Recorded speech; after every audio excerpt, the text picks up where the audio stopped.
कहानी की शुरुआत में हमें वोंग नाम के एक मैकेनिक को दिखाया जाता है जो हांगकांग में अपनी एक छोटी सी रिपेयर शॉप चलाया करता था। जिस शहर में वो रहता था वहां आए दिन चोरी चकारी और बच्चों की किडनैपिंग बहुत आम बात थी। कभी कभी तो चोर उसकी आंखों के सामने दुकान में घुसकर लूटपाट कर लिया करते थे। पर मार्शल आर्ट्स में माहिर वोंग ने कभी किसी के लिए फाइट नहीं की। वो हमेशा छुप कर रहता था और ऐसा दिखाता था कि वो बहुत डरपोक है ताकि वो इन सब में शामिल होने से बचा रहे। किसी को भी नहीं पता था कि वो कौन है और कहां से आया है। उसका ना कोई ड्राइविंग लाइसेंस था, ना कोई एम्प्लॉयमेंट हिस्ट्री और ना कोई क्रिमिनल रिकॉर्ड। ऐसा लगता था कि जैसे वो अचानक कहीं से आकर इस शहर में बस गया हो। इसके बाद हमें एक जर्नलिस्ट को दिखाया जाता है जो हांगकांग में गायब हुए बच्चों पर अपनी रिपोर्टिंग कर रही थी। इन्वेस्टिगेशन करते करते वो एक खाली पड़ी बिल्डिंग में पहुंची जहां किडनैप किए हुए बच्चों को रखा जाता था। जब उसने दीवार में बने होल से कमरे के अंदर झांका तो उसे एक कसाई दिखाई दिया जो एक बच्चे को काट कर उसके ऑर्गन्स निकालने की तैयारी कर रहा था। इससे पहले वो उसे मार डालता, जर्नलिस्ट उस आदमी पर हमला कर उस बच्चे को बचा लेती है। उसने उस बच्चे को अपनी जान बचाकर भागने को कहा, लेकिन जल्द ही गैंगस्टर को पता चल जाता है कि उनकी बिल्डिंग में कोई घुसपैठिया घुस आया है, जिसके बाद सब एक साथ उस बेचारी लड़की पर हमला कर देते हैं। उसने उन्हें कड़ी टक्कर दी, पर तभी एक आदमी उस भागते हुए बच्चे पर तीर चला देता है जो उसकी छाती को चीरते हुए उसके आर पार चला गया और उसकी मौके पर ही मौत हो गई। उनका बॉस ली कहता है, तुम्हारी वजह से ये लड़का मारा गया, लेकिन टेंशन की कोई बात नहीं है, हम इसकी जगह किसी दूसरे को ले आएंगे। जर्नलिस्ट उनका काला सच पूरी दुनिया के सामने लाना चाहती थी, पर ली का असैसिन उस पर हमला कर उसे भी मार डालता है। वहीं दूसरी ओर हम वोंग को देखते हैं जो फोन में गायब हुए बच्चों की न्यूज देख रहा था। किडनैपिंग की खबरें सुनकर उसे हमेशा अपनी बेटी एमेलिया के लिए डर लगा रहता था, इसलिए उसने हमेशा अपनी बेटी को खुद से दूर रखा था। वो अपनी दादी के साथ चाइना में रहती थी और बस कुछ ही दिनों के लिए उससे मिलने आया करती थी। एक दिन वोंग अपनी बेटी को अपने साथ एक रिपेयर के काम पर लेकर जाता है, पर काम खत्म होने के बाद जब वो वापस लौट रहे थे तभी कुछ गुंडे मवाली वहां आकर बूढ़े रेस्टोरेंट ओनर से हफ्ता वसूलने लगते हैं, जो देख एमेलिया को बिल्कुल अच्छा नहीं लगता। वो अपने डैड को उनकी मदद करने को कहती है, पर वोंग उसे समझाता है कि वो हमारा काम नहीं है, हमें ऐसे लोगों से दूर रहना चाहिए। वो हर दिन उसे अपने सेल्फ डिफेंस के लिए मार्शल आर्ट्स सिखाता था। एमेलिया चाहती थी कि उसके डैड उसके साथ ही रहे, इसलिए वो उन्हें अपने साथ चाइना चलने को कहती है। पर वोंग किसी कारण से वापस नहीं जाना चाहता था, इसलिए वो उसे मना कर देता है। वो चाहता था कि एमेलिया जल्द से जल्द यहाँ से चली जाए क्योंकि ये जगह सेफ नहीं थी। इसी बीच हम एक आदमी को देखते हैं जो किडनैप किए हुए बच्चों को खरीदने आया था।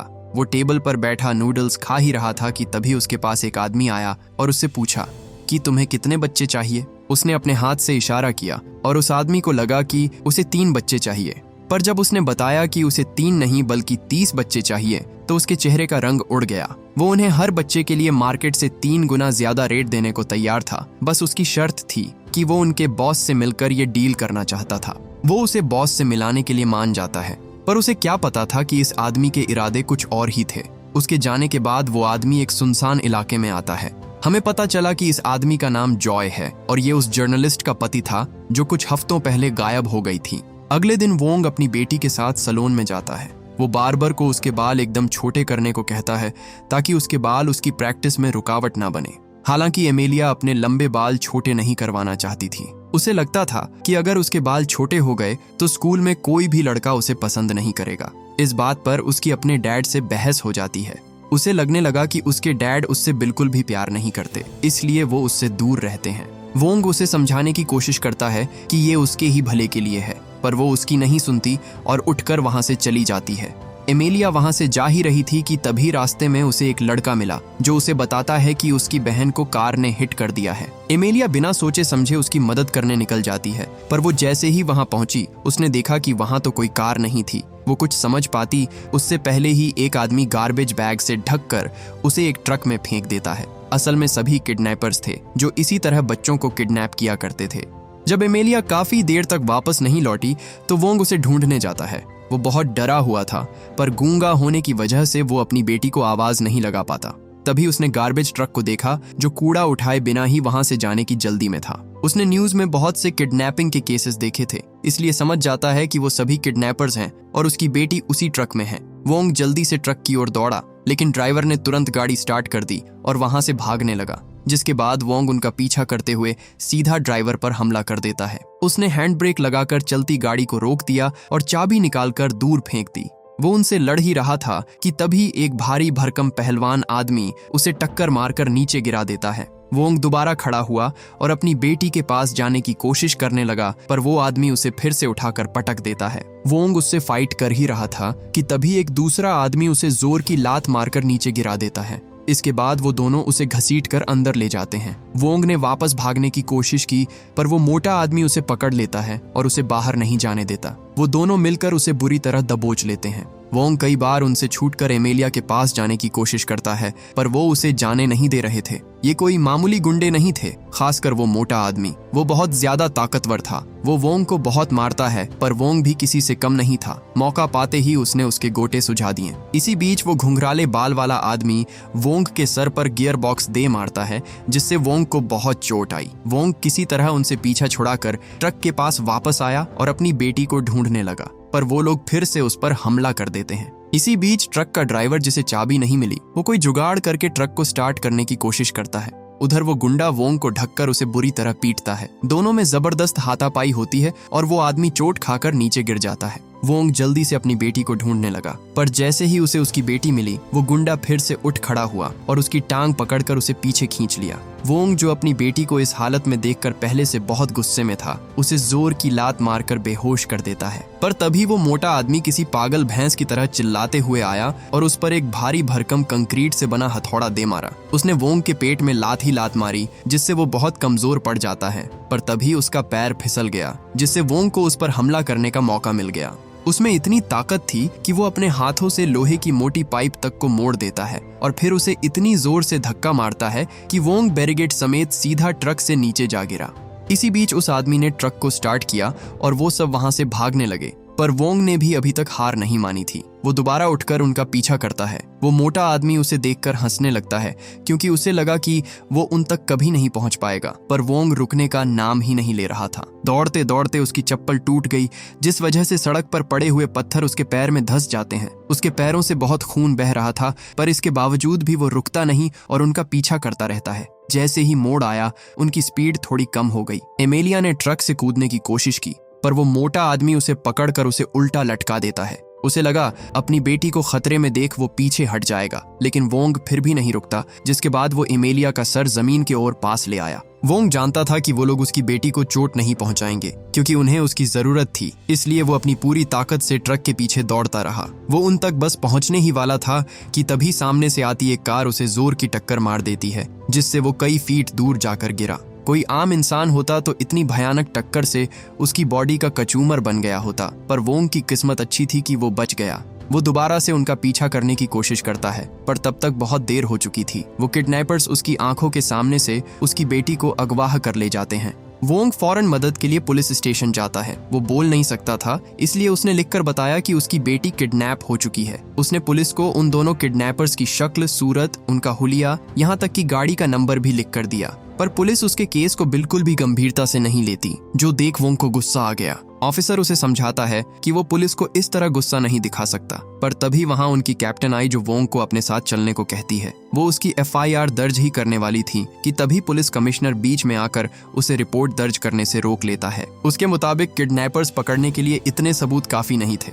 वो बोला, पुलिस के काम करने का एक तरीका होता है। एक काम करो, तुम घर चले जाओ। हमें जैसे ही कोई खबर मिलेगी हम तुरंत तुम्हें कांटेक्ट करेंगे। वोंग निराश होकर वहां से जाने लगता है, पर तभी उसकी नजर बोर्ड पर लगे ढेर सारे मिसिंग पोस्टर्स पर पड़ी, जिन्हें देखकर वो समझ गया कि पुलिस उसकी बेटी को ढूंढने के लिए कुछ नहीं करने वाली, उसे खुद ही कुछ करना पड़ेगा। उसके जाने के बाद कैप्टन वोंग का बैकग्राउंड चेक करती है, पर उसके बारे में पुलिस के डेटाबेस में कोई जानकारी नहीं थी।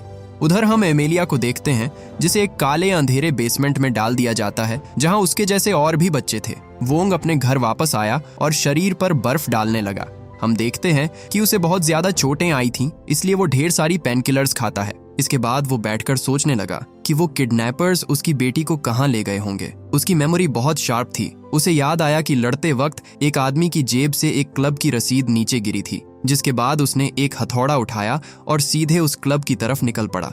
उसका शक एकदम सही था, क्योंकि वहां पहुंचकर उसने उस घुंघराले बाल वाले आदमी को देखा, जिसने उसकी बेटी को किडनैप किया था। उसके साथ में जॉय भी था जो उनके बॉस से मिलने आया था। वो आदमी जॉय को अपने साथ अंदर ले गया जहां वो मोटा आदमी उसकी अच्छे से चेकिंग करता है। इसके बाद हमें उनके बॉस किम को दिखाया जाता है जो इस पूरे किडनैपिंग के रैकेट को चलाता था। जब उसे पता चला कि जॉय को 30 बच्चे चाहिए तो एक पल के लिए वो भी सोच में पड़ गया। जैसा कि जॉय ने उससे वादा किया था, वो उसे मार्केट रेट से 3 गुना पैसे देने को भी तैयार था। किम इस डील के लिए तैयार हो जाता है, पर उसे पता नहीं था कि जॉय सीक्रेटली उनकी सारी बातें रिकॉर्ड कर रहा था। सब कुछ एकदम प्लान के मुताबिक चल रहा था, पर जब जॉय ने कहा कि वो उन 30 बच्चों को अपने हाथों से चुनेगा तो किम को उस पर शक होने लगा। वो गुस्से में उसका कॉलर पकड़ लेता है और पूछता है, तू कौन है? कहीं तू पुलिस वाला तो नहीं जो यहाँ मेरी जासूसी करने आया है?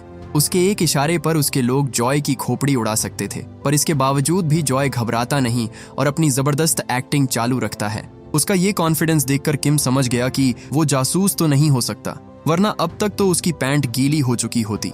उधर हम वोंग को देखते हैं जो उनका पीछा करते हुए उनके ठिकाने तक पहुंच जाता है। वो आगे बढ़ ही रहा था कि तभी कुछ लोग उसे पकड़ लेते हैं। इसी बीच वो गुंडा उसके पास आया और उसने जैसे ही टोपी हटाई, उसने देखा कि ये तो वही आदमी है जो उनका पीछा कर रहा था। उसने उस पर हमला कर दिया, पर वोंग इस बार पूरी तैयारी के साथ आया था।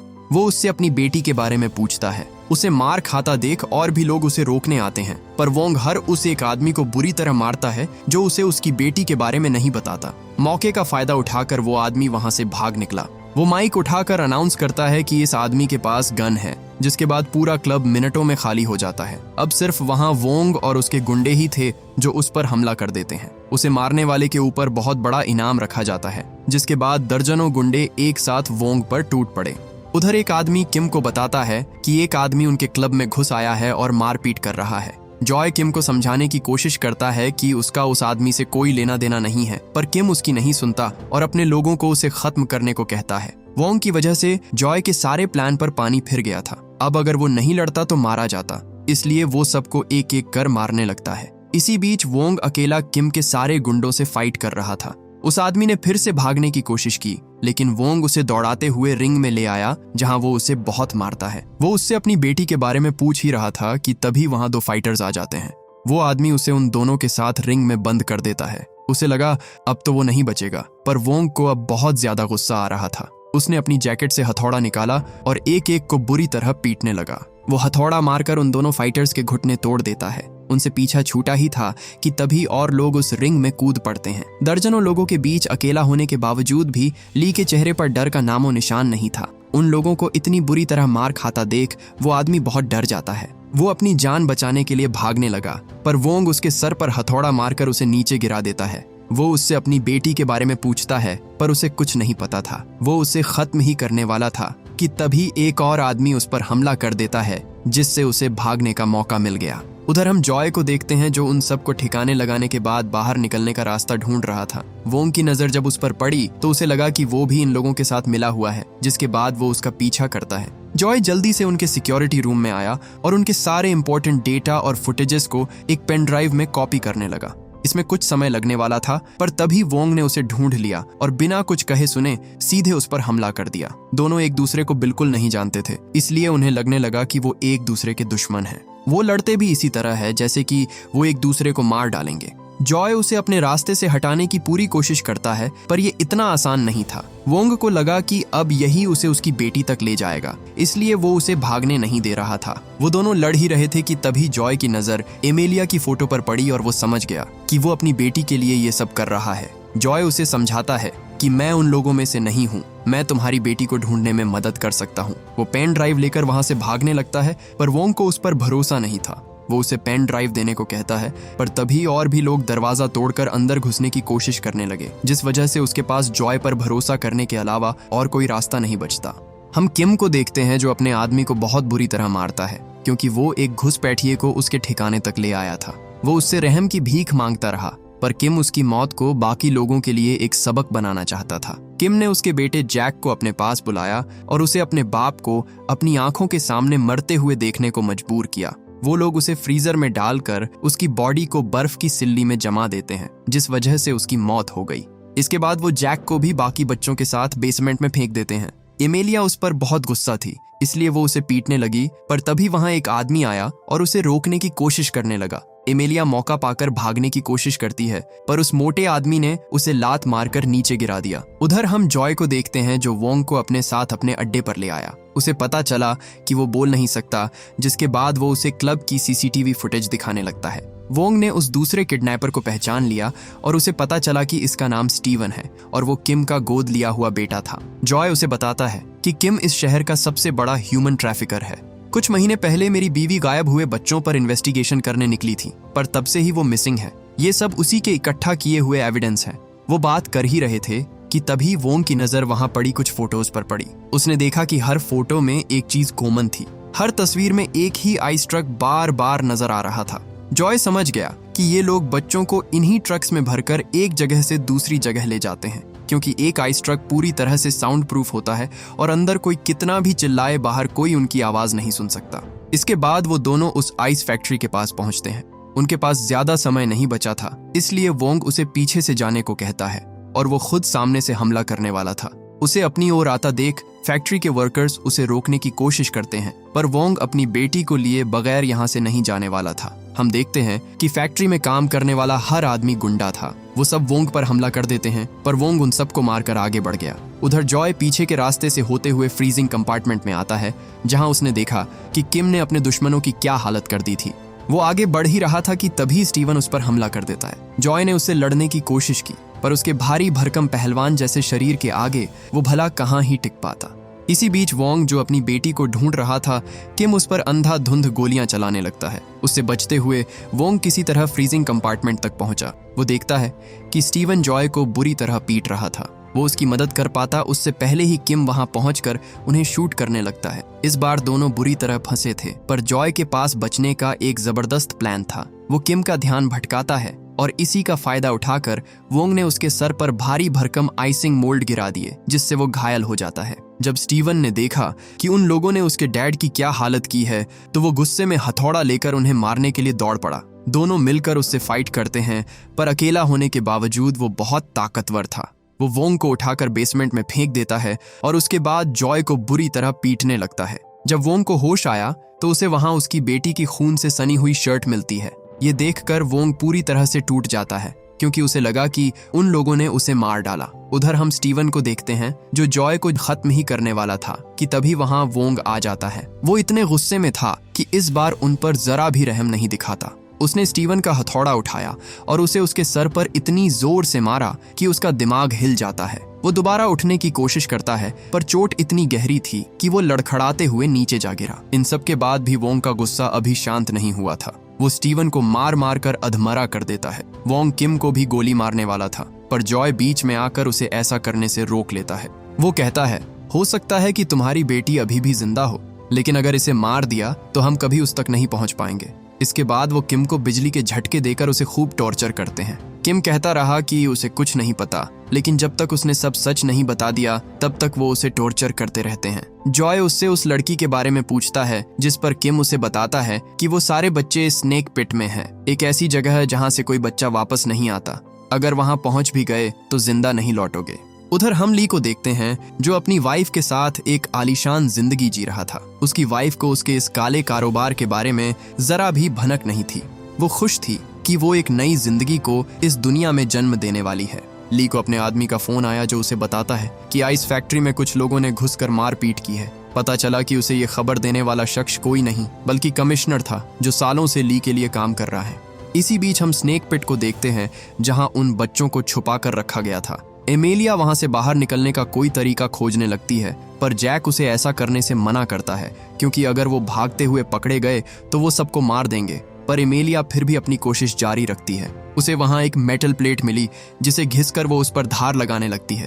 उसे रगड़ने से होने वाली आवाज से एक आदमी चौकन्ना हो जाता है। वो देखने आया कि सब ठीक है कि नहीं, पर वो जैसे ही एमेलिया के पास गया वो उस पर हमला कर उसे घायल कर देती है। उसने दरवाजा खुला छोड़ दिया था, जिसके बाद वो सारे बच्चे वहां से भाग निकलते हैं। जल्द ही जॉय और वोंग भी उस जगह पर पहुंच जाते हैं। वो सीधा अंदर जाने के बजाय पीछे के रास्ते अंदर जाने की सोचते हैं। उधर हम किम को देखते हैं जिसे उन लोगों ने जिंदा छोड़ दिया था। किम अपना सारा सामान लेकर वहां से भाग ही रहा था कि तभी उसके पैर में एक तीर आकर लगा, जिससे वो बुरी तरह घायल हो गया। ली को बिल्कुल अच्छा नहीं लगा कि वो उसे धोखा देकर भागने की कोशिश कर रहा है। उसने किम से पूछा, तुमने उस चाइनीज को हमारे बारे में क्या बताया? पर उससे मिलने वाला जवाब उसे कुछ खास पसंद नहीं आया, जिसके बाद वो उसे मार डालता है। उधर जॉय अंदर जाते ही अपने सारे सोशल मीडिया हैंडल पर लाइव स्ट्रीम चालू कर देता है, जिससे सभी को पता चल गया कि उन किडनैप किए हुए बच्चों को कहाँ छुपा कर रखा गया था। एमेलिया उन बच्चों को लेकर बाहर निकलने ही वाली थी कि तभी गुंडे उन सबको पकड़ लेते हैं। वो चाहती तो वहां से अकेले भाग सकती थी, पर उसने ऐसा नहीं किया और उन बच्चों के पास वापस चली गई। उसने उनकी मदद करने की कोशिश की, पर वो गुंडे उसे भी पकड़ लेते हैं। उनमें से एक उसे लात मारकर नीचे गिरा देता है, पर उसने हार नहीं मानी और फिर से उठ खड़ी हुई। वो गुंडे उसे नुकसान पहुंचाने ही वाले थे कि तभी वहां वोंग आ जाता है, जिसने उन सबको मार मारकर अधमरा कर दिया। अपनी बेटी को सही सलामत देखकर वोंग बहुत इमोशनल हो जाता है, पर यह वक्त जज्बाती होने का नहीं था। इससे पहले वो लोग वापस लौट आते, जॉय उन्हें जल्दी से बाहर निकलने को कहता है, पर एमेलिया अपने दोस्तों को इस हाल में छोड़कर नहीं जा सकती थी, जिसके बाद जॉय वहीं रुककर बाकी बच्चों की मदद करने की सोचता है। इसी बीच पुलिस भी वहां पहुंच जाती है। कैप्टन रेस्क्यू ऑपरेशन के लिए टीम को तैयार कर ही रही थी कि तभी वहां कमिश्नर आया और उनके रेस्क्यू ऑपरेशन को उसी वक्त रोकने को कहा। इसी बीच वहां और हथियार बंद गुंडे आते हैं, पर कमिश्नर उन सबको सबके सामने उस बिल्डिंग के अंदर जाने देता है। कैप्टन समझ गई कि कमिश्नर भी उन लोगों के साथ मिला हुआ है, पर वो उसके डायरेक्ट ऑर्डर्स को मना नहीं कर सकती थी। वोंग ने जब इतने सारे लोगों को बिल्डिंग के अंदर जाते हुए देखा तो उसे एहसास हुआ कि जॉय अकेले इतने सारे लोगों से नहीं लड़ पाएगा, जिसके बाद वो उसकी मदद करने की सोचता है। उधर जॉय उन सब से लड़कर सारे बच्चों को एक जगह पर इकट्ठा कर लेता है। अब बस उन्हें निकलने के लिए बाहर का रास्ता ढूंढना था, पर उसे पता नहीं था कि उसे खत्म करने के लिए और भी लोग आ रहे हैं। इससे पहले वो सब पकड़े जाते, जॉय जल्दी से उन सारे बच्चों को एक कमरे में ले गया और दरवाजा अंदर से बंद कर दिया। वो गुंडे दरवाजे को जोर जोर से लात मारकर तोड़ने की कोशिश करते हैं, पर वो दरवाजा तोड़कर अंदर घुस पाते उससे पहले वोंग वहां आ गया। वो उन सबको अपनी बाइक के नीचे कुचलते हुए जॉय तक पहुंच जाता है। जब जॉय ने देखा कि वो लोग उसके लिए वापस आए हैं तो उसमें भी लड़ने की हिम्मत वापस लौट आई। दोनों मिलकर उन सभी से फाइट करते हैं, जबकि एमेलिया बाकी बच्चों को बाहर निकालने में उनकी मदद करती है। वो सब दौड़कर एक कमरे में चले गए, जबकि वोंग और जॉय पीछे ही रुककर उन गुंडों का सामना करने लगे। एमेलिया ने जब खिड़की से नीचे झांका तो पाया कि वो लोग बहुत ऊपर थे। वो वहां से निकलने का कोई तरीका सोच ही रही थी कि तभी जैक को एक जबरदस्त आइडिया आया। वो चादरों को आपस में जोड़कर एक रस्सी बनाते हैं, जिसकी मदद से आसानी से नीचे तक पहुंचा जा सकता था। बाहर खड़े लोग उन बच्चों को देख रहे थे, पर पुलिस की वजह से कोई उनकी मदद के लिए आगे नहीं आ पाता है। इसके बाद वो बच्चे एक एक करके नीचे उतरना शुरू कर देते हैं। कैप्टन वहां खड़े खड़े और तमाशा नहीं देख सकती थी, इसलिए उसने कमिश्नर के मना करने के बावजूद सारे गेट्स हटा दिए और लोगों को जाने दिया। देखते ही देखते सारे बच्चे सही सलामत नीचे उतर आते हैं और बस एमेलिया और जैक ही बचे थे।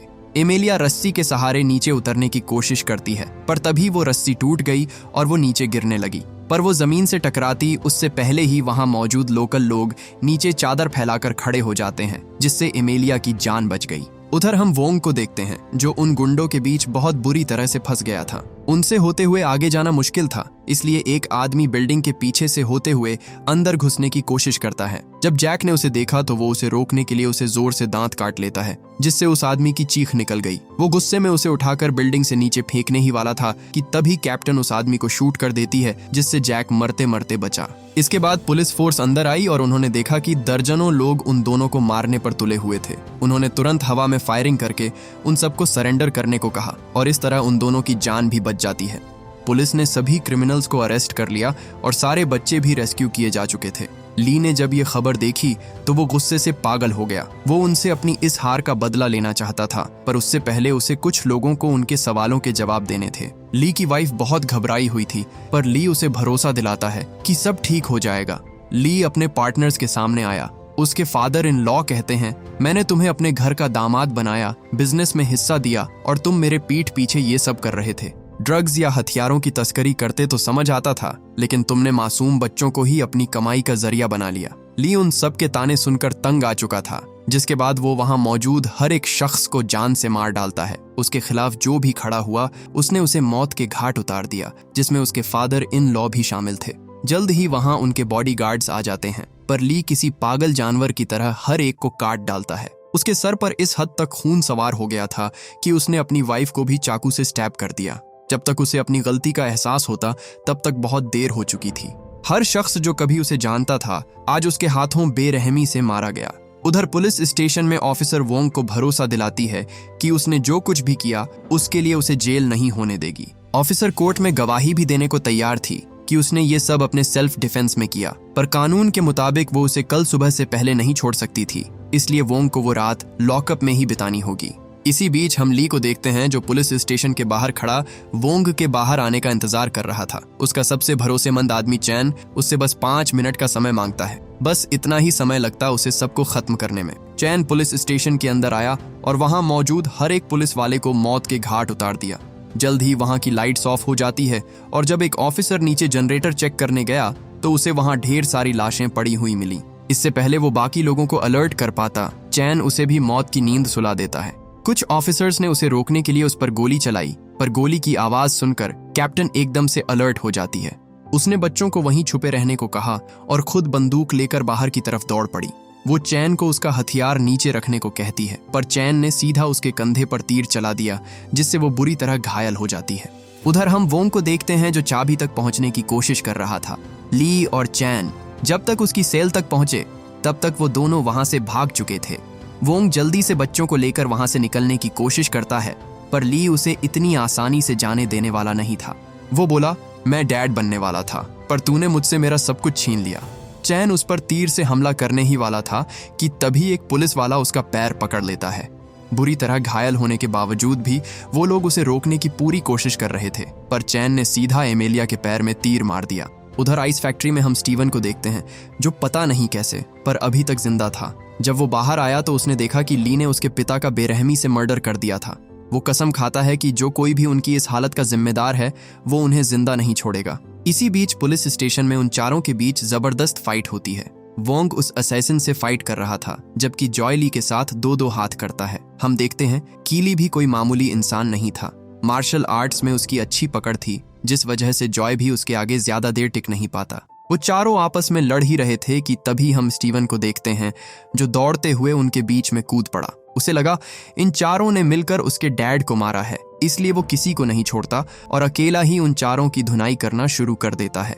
वो आपस में इतनी बुरी तरह लड़ रहे थे कि समझ ही नहीं आ रहा था कि कौन किसे मार रहा है। स्टीवन चैन और जॉय को उठाकर नीचे फेंक देता है और वोंग को इतनी जोर से लात मारी कि वो दोनों दूर जा गिरे। उस असैसिन से लड़ते वक्त जॉय बुरी तरह घायल हो जाता है, पर तभी उसकी नजर उसके हाथ पर बंधे एक धागे पर पड़ी जिसमें ढेर सारे रिंग्स और लॉकेट्स बंधे हुए थे। चैन जिस किसी को भी मारता था उसकी कोई ना कोई चीज निशानी के तौर पर अपने पास रख लिया करता था। जॉय ने देखा कि उसके पास उसकी वाइफ की रिंग भी थी। वो उसे वापस लेने की कोशिश करता है, पर चैन ने उसे उठाकर अपने पास रख लिया। वो समझ गया कि वो रिपोर्टर उसकी कुछ लगती थी, जिसके बाद वो उसे बताता है कि कैसे उसने उस रिपोर्टर को तड़पा तड़पा कर मारा था। ये सुनते ही जॉय गुस्से से पागल हो जाता है। वो असैसिन उसे कई बार चाकू से स्टैब करता है, पर जॉय को तो जैसे दर्द महसूस ही नहीं हो रहा था। आखिर में चैन ने उसके पेट में चाकू घुसा दिया, जिससे उसका बहुत सारा खून बहने लगता है। पर मरने से पहले जॉय ने अपने मुंह से चैन के गले को इतनी बुरी तरह नोचा कि उसकी गर्दन से खून का फव्वारा फूट पड़ा और उसकी मौत हो गई। उधर ली भी स्टीवन को चाकू से स्टैब करके उसकी आंख फोड़ देता है, जिससे वो भी मारा गया।